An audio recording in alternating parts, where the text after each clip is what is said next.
नमस्कार, करियर और एजुकेशन से जुड़े हमारे खास कार्यक्रम गाइड में स्वागत है आप सभी का। मैं हूं आपके साथ ज्योति सिंह। मेडिकल फील्ड जितना ही युवाओं को आकर्षित करता है उतनी ही मेहनत भी मांगता है। टफ कंपटीशन के कारण कई बार छात्रों को इसमें एडमिशन नहीं मिल पाता, लेकिन इसके लिए घबराने की जरूरत नहीं है, क्योंकि एक रास्ता बंद होता है तो कई रास्ते खुल भी जाते हैं। सपने को पूरा अगर करना चाहते हैं आप, तो एमओई ग्रुप ऑफ एजुकेशन आपकी मदद इसमें कर सकता है, क्योंकि आज बड़ी संख्या में भारतीय छात्र विदेशों में एमबीबीएस की पढ़ाई कर रहे हैं और अपनी सफलता को वो रिजल्ट के रूप में साबित भी कर रहे हैं। एमओई ग्रुप ऑफ एजुकेशन की लोकप्रियता लगातार बढ़ती जा रही है, क्योंकि बच्चों के एडमिशन की संख्या बढ़ती जा रही है और यही एक पैरामीटर होता है कि जब हम किसी इंस्टीट्यूट की सफलता को समझ सकते हैं। आज हम आपको बताएंगे कि अगर आप डॉक्टरी की पढ़ाई विदेश में करना चाहते हैं तो इसके लिए आपको क्या करना होगा। चलिए शुरू करते हैं अपना खास कार्यक्रम गाइड।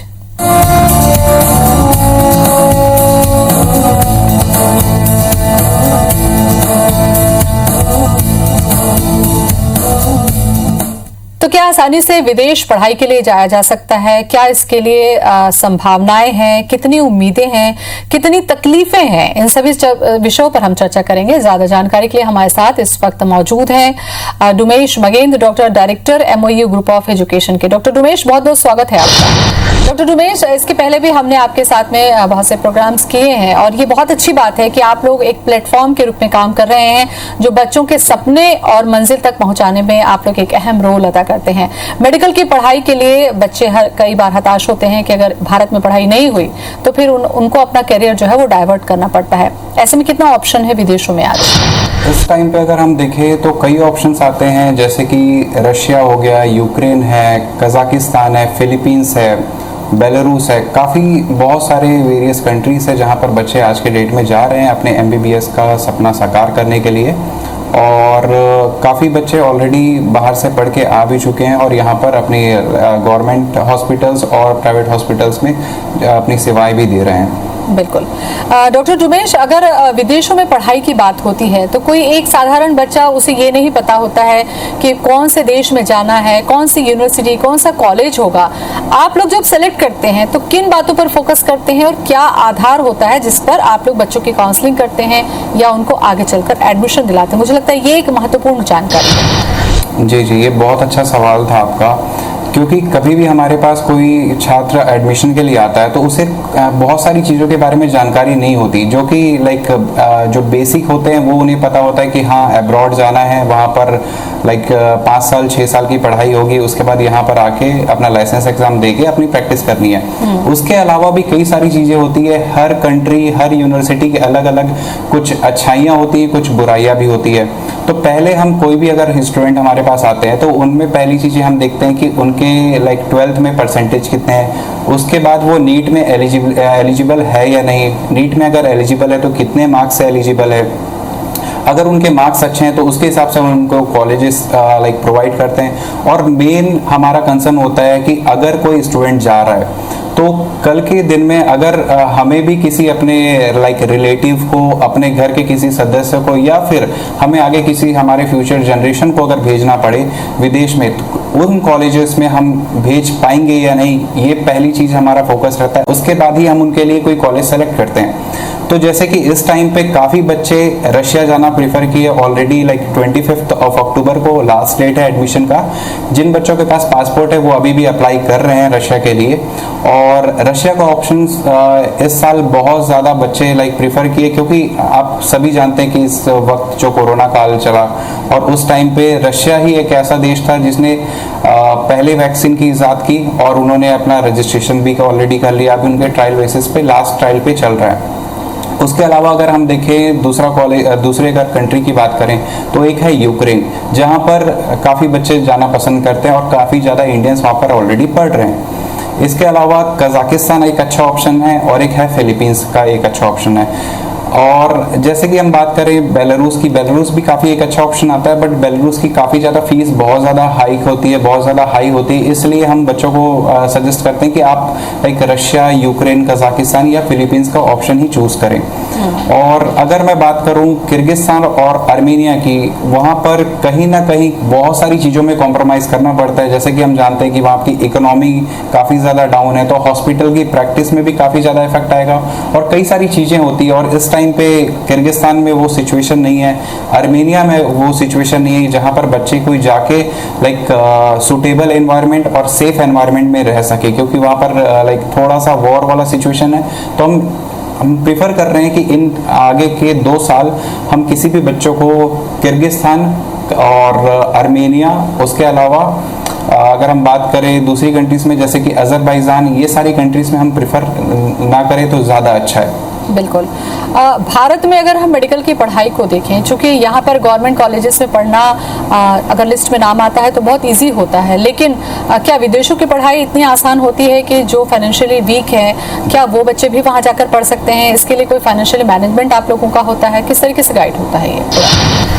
जिन कॉलेजेस में हम एडमिशन करा रहे हैं, चाहे कोई भी कंट्री हो, वो सारे गवर्नमेंट मेडिकल यूनिवर्सिटीज़ ही होंगे, तो उनकी फीस ऑलरेडी कम होती है। लाइक 20 लाख 15 लाख ये सारे बजट में कॉलेजेस आते हैं। लाइक कंप्लीट MBBS जिसमें कि college, hostel, medical, insurance, visa extension सारी चीज़ें भी अगर हम करें तो रशिया में एक कॉलेज है कोबान स्टेट मेडिकल यूनिवर्सिटी, जहाँ पर 15 लाख में पूरी MBBS ही कंप्लीट हो जाती है। उसके अगर दूसरे कॉलेजेस देखें तो 20 लाख 25 लाख इस तरीके से अलग अलग कॉलेजेस अलग अलग लाइक प्राइजेस में बटे हुए हैं, लाइक उनके पैकेजेस में बटे हुए हैं। तो डिपेंड करता है कि बच्चों को लाइक कौन सा कॉलेज पसंद आ रहा है, और इन केस उनकी फाइनेंशियली किसी तरीके से वीक है, जैसे कि वो सारे गवर्नमेंट कॉलेजेस हैं, तो यहाँ पर बैंक लोन की फैसिलिटी भी अवेलेबल होती है। तो बच्चे गवर्नमेंट कॉलेज के नाम पे लाइक बैंक से लोन भी मिल जाता है उनको आसानी से। जी, यहाँ पर अब दूसरा जो महत्वपूर्ण सवाल होगा डॉक्टर उमेश, वो ये कि क्राइटेरिया क्या होता है, कि क्या परसेंटेज आपको देखना है, कि क्या क्या आधार होता है एडमिशन का? पहली चीज़ हम देखते हैं, कोई भी अगर स्टूडेंट हमारे पास आएंगे तो हम पहली चीज़ देखेंगे कि वो कौन सी कैटेगरी में आ रहे हैं, जनरल या फिर अदर्स में। बाहर जाने के लिए भी ये कैटेगरी मैंडेटरी है, जो कि बच्चे अगर जनरल कैटेगरी में हैं तो फिजिक्स, केमिस्ट्री, बायो में उनके 50% होनी चाहिए। अगर हम अदर्स की बात करें तो उनके SC SC OBC की, तो उनमें 40% मांगा जाता है PCB में, तो ये मैंडेटरी है। उसके अलावा अभी के टाइम पे 2018 से नीट की एलिजिबिलिटी क्राइटेरिया बिल्कुल ही फिक्स कर दी गई है। अगर आप नीट में एलिजिबल हैं तभी आप जा सकते हैं किसी भी विदेश के किसी भी यूनिवर्सिटी में अपनी MBBS की पढ़ाई करने। अगर मैं जनरल की बात करूं तो अगर 147 मार्क्स हैं आपके, तो आप विदेश में किसी भी गवर्नमेंट मेडिकल कॉलेजेस में पढ़ाई करने जा सकते हैं। अगर ST SC OBC में अगर आप कैटेगरी में आ रहे हैं तो 113 मार्क्स इस साल आया हुआ है, कट ऑफ जो मिला हुआ है अब्रॉड जाने के लिए, उतने मार्क्स अगर आते हैं तो आप विदेश में किसी भी गवर्नमेंट मेडिकल कॉलेजेस में एडमिशन ले सकते हैं। मतलब जो क्राइटेरिया आरक्षण का है वो उसमें भी उसी तरीके से लागू होता है, उस आधार पर उनको वहां पर एडमिशन मिलता है। जी बिल्कुल। दूसरा, अब यहाँ पर एक और जो महत्वपूर्ण सवाल होगा डॉक्टर उमेश, वो ये कि चूंकि अब बच्चे बाहर पढ़ने जाने लगे हैं, तो एक माउथ पब्लिसिटी, एक फीडबैक जो होता है वो बहुत ज़्यादा एक अहम रोल अदा करता है। कि मान लीजिए किसी मोहल्ले, किसी कॉलोनी से 2 बच्चे गए हैं और वहाँ का माहौल कैसा है वो बताते हैं, तो दूसरे बच्चे भी मोटिवेट होते हैं। तो इस तरीके से कितने बच्चे जा चुके हैं और कैसा उनका फीडबैक रहा आप लोगों का? मैम, अभी तक तो बहुत बच्चे हमारे गए हुए हैं, लाइक अलग अलग कंट्रीज़ में, अलग अलग यूनिवर्सिटीज़ में अभी भी पढ़ाई कर रहे हैं, कुछ बच्चे ऑलरेडी पढ़ के आ भी चुके हैं। तो अभी तक हमारे किसी स्टूडेंट को कोई प्रॉब्लम नहीं हुई।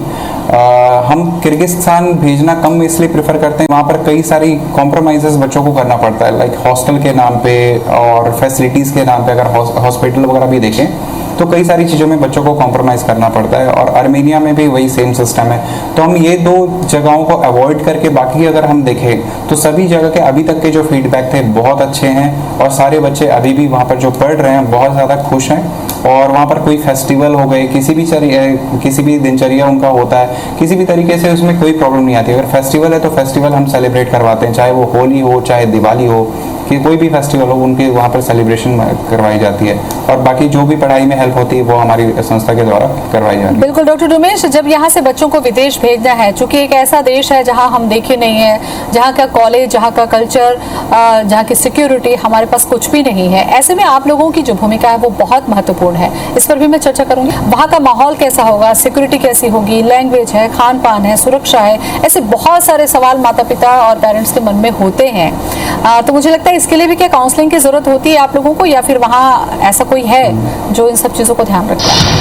मैम काउंसलिंग की तो फर्स्ट ईयर से 6th ईयर तक ज़रूरत पड़ती है, चाहे हम यहाँ से एडमिशन लेने की बात करें, एडमिशन उनकी करवाने की बात करें। उसके अलावा वहाँ पर first year to 6th year की जो जर्नी होती है, कई बार कहीं ना कहीं अगर हम इंडिया में भी पढ़ाई करते, कहीं ना कहीं हमारे कभी ना कभी ऐसा सिचुएशन आता है जहाँ पर हम डीमोटिवेट हो जाते हैं। तो उसके लिए हमारे पूरे काउंसलर्स मौजूद हैं। उसके अलावा मैं खुद हूँ। और अगर हम बात करें किसी अब्रॉड की यूनिवर्सिटीज़ में, तो हमारी जो फैसिलिटीज़ वगैरह हम मेनली जो फोकस करते हैं किसी भी यूनिवर्सिटीज़ में, तो उनका हम मेन फोकस हमारा ये रहता है कि कॉलेज के कैंपस में ही उनका हॉस्टल हो, सारी चीज़ें। क्योंकि जो पहले की 3 साल होते हैं वो प्री और पैरा क्लिनिकल की पढ़ाई होती है, तो उसमें हॉस्पिटल क्लासेस बहुत ज़्यादा कम लगाए जाते हैं। फॉर एग्जांपल सर्जरी के लिए और इंटर मेडिसिन के लिए बीच में जाना पड़ता है दूसरे हॉस्पिटल्स में, बाहर के हॉस्पिटल्स में बाकी ज़रूरत पड़ती नहीं है। तो जो लास्ट के जो 4th, 5th, 6th ईयर होते हैं, तो उसमें जो लैंग्वेज बैरियर की अगर हम बात करें, तो जो पहले के 3 साल होते हैं, first year, second year, third year, उसमें लैंग्वेज के लिए क्लासेस दी जाती है बच्चों को, ताकि वो कभी मार्केट में जाएं या फिर किसी पेशेंट से बात करें या फिर किसी चीज़ों को अगर वो लाइक ट्रांसलेट करना चाहे तो काफ़ी इजीली वो कर सकते हैं। तो उनके लिए जो 4th year, 5th year, 6th year की जो जर्नी होती है काफ़ी ज़्यादा इजी हो जाती है, क्योंकि वो जो ईयर होता है वो पूरा क्लिनिकल बेस्ड ईयर होता है। चाहे वो ऑप्था की बात करें, ENT की बात करें, ऑप्स एंड गायनी की बात करें, सर्जरी की बात करें, कोई भी सब्जेक्ट हम लेते हैं, साइकेट्री वगैरह, तो उसमें पेशेंट से जब हम बात करेंगे, कन्वर्सेशन उनसे जब करते हैं, तो वो सारी चीज़ें होती है रशियन लैंग्वेज में या तो हम बोल सकते हैं वहाँ के लोकल लैंग्वेजेस में। तो उसके लिए जो पहले के जो 3 साल होते हैं बहुत ज़्यादा इंपॉर्टेंट होते हैं, और वो 3 सालों में बच्चे ऑलमोस्ट सीख जाते हैं, सारी लैंग्वेज ही सीख जाते हैं। पहले के साल में ही काफ़ी बच्चे ट्रेन हो जाते हैं ये सारी लैंग्वेजेस में, तो उनके लिए काफ़ी ईजी होता है वो लास्ट के 3 साल। अच्छा, ये तो वहाँ पहुँचने के बाद की बात है कि उस माहौल में अगर है और कल की बात बच्चा जाता है तो वहाँ उनके लिए सीखना आसान होता है। लेकिन वहाँ जाने से पहले जो भी फॉर्मेलिटीज है या वहाँ की लैंग्वेज कैसी होगी, हो सकता है किसी बच्चे की परसेंट बहुत अच्छा है, जाना भी चाहता है, लेकिन उसकी इंग्लिश बहुत अच्छी ना हो, तो क्या ऐसे बच्चों को प्रॉब्लम होती है या उसके लिए भी कोई रास्ता होता है? नहीं, वैसे इंग्लिश वगैरह की हम बात करें तो वैसे कोई प्रॉब्लम होती नहीं है, क्योंकि वहाँ की जो पढ़ाई होती है लेक्चर बेस्ड नहीं होती, मेनली वो होता है क्लास के बेसिस पे, क्लास और लेक्चर दोनों के बेसिस पे होता है। फॉर एग्जांपल मैं अगर बात करूँ, एक स्टूडेंट में एक ग्रुप बनेगा, एक ग्रुप में 10 स्टूडेंट रहेंगे और 10 स्टूडेंट को पढ़ाने वाले एक प्रोफेसर होंगे।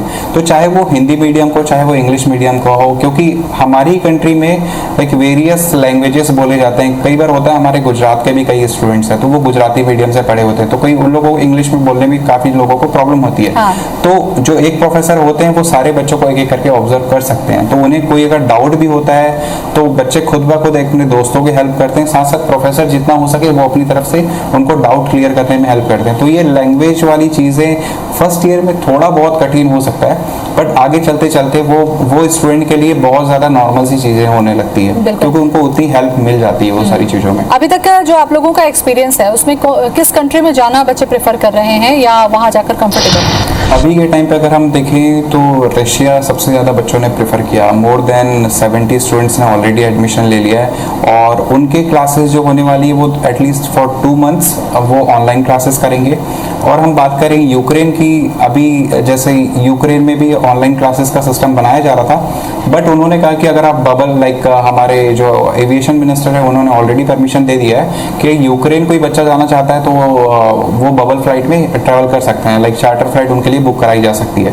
तो हम अभी बच्चों के लिए ये प्रेफर कर रहे हैं कि अगर यूक्रेन में एडमिशन हो जाता है किसी बच्चों का तो हम उन्हें चार्टर फ्लाइट के थ्रू भेजेंगे। उसके अलावा कजाकिस्तान भी एक अच्छा ऑप्शन है, उसके अलावा फिलीपींस भी काफ़ी अच्छा ऑप्शन है। फिलीपींस में totally English like English speaking country बोली जा सकती है, उनकी सेकेंड लैंग्वेज जो है वो इंग्लिश ही है, तो काफ़ी बच्चों को ईजी हो जाता है। अच्छा, जिन बच्चों ने अभी रशिया में एडमिशन ले लिया है और अभी वो गए नहीं है, कोरोना काल में क्या पढ़ाई डिस्टर्ब नहीं हो रही है, या इसके लिए ऑनलाइन क्लासेस के अलावा विकल्प है कि वो जल्द से जल्द चले जाएं? फ्लाइट्स कब से शुरू होंगी, इसकी जानकारी भी।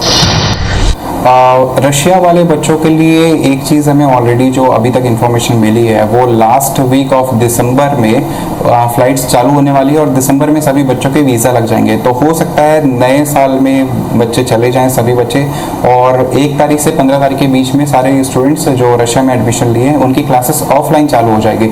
अगर मैं रशिया में पर्टिकुलर अभी जो बच्चे पढ़ रहे हैं उनकी बात करूँ तो जो बच्चे की हॉस्पिटल क्लासेस होती थी उनको ऑनलाइन क्लासेस में शिफ्ट कर दिया गया है, क्योंकि रशिया में अभी लाइक पर डे 800-900 के केसेस आ रहे हैं, सिर्फ 800-900 के केसेस आ रहे हैं वहाँ पर। फिर भी वो पूरी प्रिकॉशन रखते हुए उन्होंने ऑनलाइन क्लासेस ही प्रेफर की, ताकि उनके वो चाहते हैं कि हमारे जो वैक्सीन है वो सारी चीज़ें मतलब वेस्ट ना हो, सारी चीज़ें अच्छे से वहाँ पर शांत हो जाए ये कोरोना का जो काल है वहाँ पर। बिल्कुल। और इस पढ़ाई में, एमबीबीएस की पढ़ाई में डॉक्टर उमेश, चूंकि आप भी डॉक्टर हैं, केवल एमबीबीएस से काफ़ी नहीं होता, पीजी की भी पढ़ाई होती है और आगे चलकर स्पेशलाइजेशन भी होता है। तो क्या उसके लिए उनको वापस इंडिया आना ही पड़ता है एग्जाम पास करके? क्या वो वापस पढ़ सकते हैं या इंडिया आने के बाद उनको पीजी करनी होती है?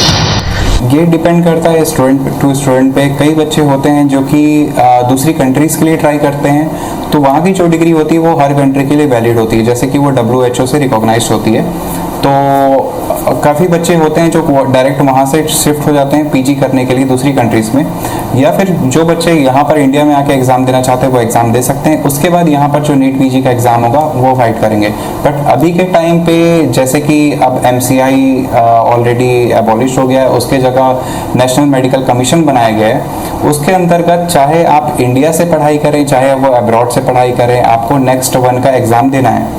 नेक्स्ट 1 के एग्ज़ाम देने के बाद उनको पीजी के लिए आगे जो नेक्स्ट 2 होगा उसके बेसिस पे उनको आगे फॉरवर्ड किया जाएगा, लाइक नेक्स्ट 1 के मार्क्स को और नेक्स्ट 2 के एग्ज़ाम के एलिजिबिलिटी को देखते हुए। बिल्कुल डॉक्टर तो सभी बच्चों को एग्जाम देना ही होता है। अगर उन्होंने ग्रेजुएशन भी कर लिया और पीजी भी वहीं से कर ली, तो जॉब की जो अपॉर्चुनिटी है क्या उन देशों में ही उपलब्ध होती है या वो दूसरे देश जा सकते हैं या उन्हें भारत लौटना ही होगा? नहीं, ऐसा कुछ नहीं है कि उन्हें बच्चों को भारत ही लौटना पड़ेगा। अगर कुछ बच्चे होते हैं जैसे कि जर्मनी, कई बच्चे ऑलरेडी यूक्रेन से जर्मनी शिफ्ट हो गए और कुछ बच्चे ऑलरेडी USMLE वगैरह क्लियर करके वो US जाके सेटल्ड हैं। तो जैसे कि मैंने आपको पहले बताया कि वो स्टूडेंट टू स्टूडेंट पे डिपेंड होता है। चाहे कुछ बच्चे होते हैं जो हमें इंडिया में आके प्रैक्टिस करना है, अगर वो सोचते हैं कि हमें इंडिया में ही रहना है तो वो इंडिया आते हैं, उसके बाद वो प्रैक्टिस करते हैं। ये बच्चों के विल पे डिपेंड होता है कि वो क्या चाहते हैं। बिल्कुल।